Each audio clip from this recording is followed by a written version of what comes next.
Merci beaucoup. Et mesdames et messieurs, d'abord, bonjour. Je voudrais dire mon plaisir d'être ici et d'assister à cet événement créé par Systemix qui permet de diffuser ce que fait cette IRT et les progrès qui se déroulent. Je dois dire, et je voudrais le souligner au départ, il me paraît très important de faire ce genre d'événement, c'est-à-dire de communiquer, d'assurer des contacts entre personnes qui ne travaillent pas tous les jours ensemble, de démontrer ce qu'apporte l'argent investi dans la recherche et dans le développement. Et je pense que cette action de communication est centrale au progrès de notre pays. Je pense aussi que nous avons un problème en France d'image. Nous avons une image qui me paraît un peu inférieure à la réalité.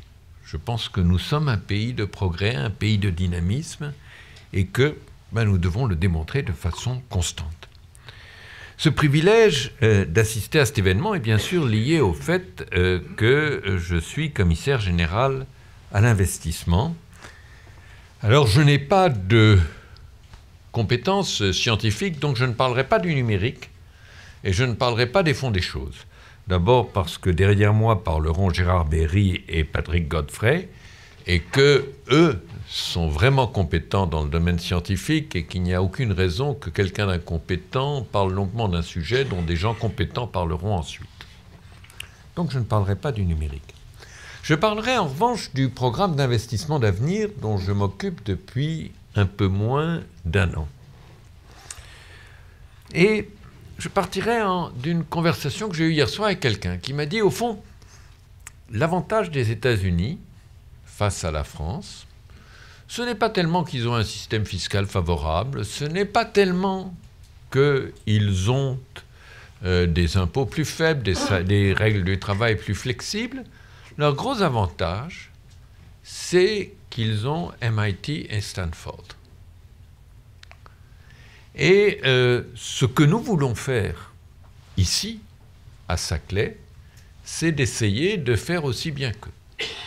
Et à propos, on me dit que la meilleure approximation de MIT en Europe, c'est le Polytechnicum de Lausanne, c'est-à-dire une institution en Europe qui a su faire ce que nous voulons faire ici, c'est-à-dire un écosystème complet qui fait que la recherche fondamentale, la recherche industrielle, les entreprises se retrouvent pour travailler ensemble. Au fond, au départ, on avait l'idée qu'il fallait que la recherche irrigue l'industrie aval. Puis on découvre que c'est quand même un peu plus compliqué que ça, parce que l'industrie peut aussi soulever pour la recherche des projets, des problèmes extraordinairement stimulants. Et donc que ce n'est pas simplement la recherche qui descend de l'amont vers l'aval, c'est aussi l'industrie ou les entreprises, le mot industrie, je le prends dans le sens le plus large, qui apportent à la recherche des sujets nouveaux, des problèmes nouveaux, qui stimulent un progrès intellectuel et scientifique. C'est aussi, on est dans un monde de spécialisation, un système où on est de plus en plus spécialisé et donc il faut être de plus en plus transversal. Et ça me frappait, on avait une petite réunion dans le cadre des partenaires de Systemix tout à l'heure. Et au fond, on a parlé beaucoup automobile. Mais on a parlé beaucoup automobile parce qu'il n'y a plus d'automobile sans numérique. Et donc on voit bien que l'interconnexion de toutes les disciplines et de tous les domaines s'accroît sans cesse. Alors, c'est dans ce cadre que le programme d'investissement d'avenir a créé les instituts de recherche technologique. Les inventeurs du programme d'investissement d'avenir y croyaient. Ils ont démontré qu'ils y croyaient en y affectant 500 millions de subventions et 1,5 milliard de dotations qui rapporteront des intérêts pendant 10 ans. Donc, c'est un témoignage de confiance assez fort. Cela dit, ce témoignage de confiance est associé a une exigence qui fait que tous les IRT seront évalués au bout d'un peu plus de 3 ans d'activité, et Système X, aussi excellent soit-il, subira une évaluation au début de 2016 pour voir s'il répond aux espérances. Alors un certain nombre d'éléments sont déjà là. D'abord, le fait que l'enjeu des IRT, c'est de rassembler dans une institution des entreprises grandes et petites et de la recherche universitaire. Ce rassemblement existe. Deuxièmement, c'est de s'insérer dans un écosystème local. Reconnaissons là que l'IRT Système X a un petit avantage compétitif. Être installé à Saclay, ça assure un écosystème local à peu près sans équivalent en France. L'IRT peut aussi s'appuyer sur un pôle de compétitivité avec qui les liens de coopération s'établissent. Donc, au fond, cette IRT, je dois dire, je ne me fais pas trop de soucis pour son avenir. Parce que j'ai l'impression qu'il a tous les atouts pour réussir et qu'il a déjà commencé à réussir. Est-ce que ça veut dire qu'il n'y a aucun progrès possible? Non. D'abord, nous essayons d'aider avec des procédures légères, mais une exigence forte d'excellence. Est-ce que nos procédures sont aussi légères que possible? Je n'en suis pas encore sûr, même si nous faisons des progrès. Est-ce que notre exigence d'excellence est forte? Oui. Sur ce point, je n'ai pas d'inquiétude et de doute. Est-ce que nos mécanismes d'évaluation sont aussi pertinents que possible? Je ne suis pas sûr qu'il existe des systèmes d'évaluation parfaits, mais je pense qu'une évaluation multicritère telle que nous l'envisageons est raisonnable. Donc, j'ai l'impression qu'on a là une bonne dynamique.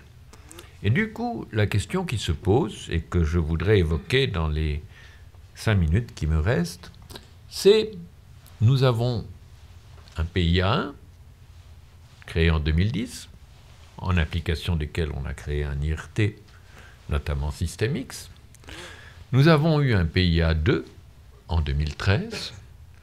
Ce PIA1 et ce PIA2, les crédits, 47 milliards, qui y sont associés, seront probablement entièrement engagés vers la mi-2017, ou en quasi-totalité engagés. Alors, faut-il continuer?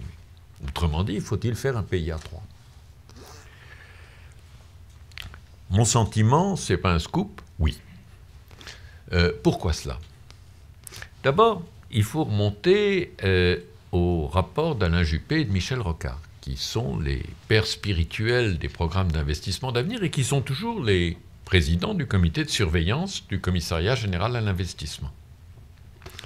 Leur idée de départ, c'était de dire, en période d'austérité budgétaire, la tentation naturelle, c'est de sacrifier l'avenir au présent et l'investissement au fonctionnement. Nous serons en 2017 toujours en période d'austérité budgétaire et l'homme n'aura pas changé, donc la tentation des budgétaires, que je connais bien, sera de sacrifier l'avenir au présent et de sacrifier l'investissement au fonctionnement. Et donc, ce qui justifiait la base du PIA demeurera. Deuxième point, je pense que le PIA a montré son efficacité, justement, en favorisant des coopérations, en favorisant l'excellence. Mais la conviction des responsables d'un organisme qui parle beaucoup d'évaluation ne suffit pas. Et donc, avant de lancer un PIA3, il faut que nous nous évaluions et que nous nous fassions évaluer sur nos résultats intermédiaires. On ne peut pas juste dire « je suis excellent », continuer. Il faut que quelqu'un d'autre témoigne que vous méritez de survivre et de continuer. Et donc, nous consacrerons les 12 mois qui viennent à nous évaluer, nous auto-évaluer, nous faire évaluer de l'extérieur, à la fois par des experts et des représentants de la société, par des organismes extérieurs, sur la pertinence de nos actions. Troisième point, le monde change.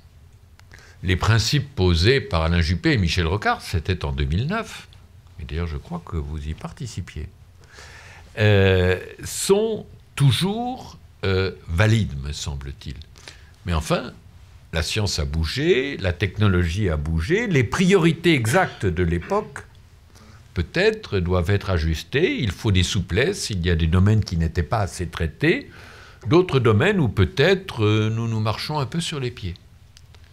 Et puis, nous avons créé beaucoup d'institutions de coopération entre la recherche et l'université et l'industrie. Est-ce que la lisibilité du système est parfaite? Est-ce que la simplicité du système est totalement assurée? Je ne vois pas que nous abordions un PIA 3 sans nous être posé ces questions et avoir donné des éléments de réponse. Et tout ceci, ça implique bien 15 mois de travail, et c'est ce à quoi nous allons consacrer les 15 mois qui viennent, de façon à pouvoir proposer au gouvernement et au Parlement un PIA 3 à la mi-2016. Alors vous me direz, mais vous avez dit que les crédits seraient consommés en mi-2017. L'expérience prouve qu'entre le moment où on décide au Parlement d'un programme et le moment où il se met concrètement en œuvre, c'est-à-dire où les bénéficiaires de ce programme commencent à en toucher les éléments, il se passe 6 à 12 mois. Donc si on veut éviter une rupture dans l'effort, eh bien il faut que les décisions de principe soient prises à mi-2016. Et voilà. Donc c'est pour dire que, de même que Système X sera évalué au printemps 2016 et que si tout se passe bien, eh bien les crédits seront confirmés, maintenus. De même nous, mais avec des risques plus importants que Système X, je le crains, nous serons évalués d'ici mi-2016 et si tout se passe bien, le programme sera poursuivi et continué. En tout cas, il y a une chose dont je suis certain, je ne suis pas certain que le PIA dure éternellement. En revanche, je suis raisonnablement certain que le progrès, notamment dans le domaine numérique, lui, continuera au-delà de toute vision humaine, et c'est ce que vous entendrez dans les exposés suivants. Merci beaucoup.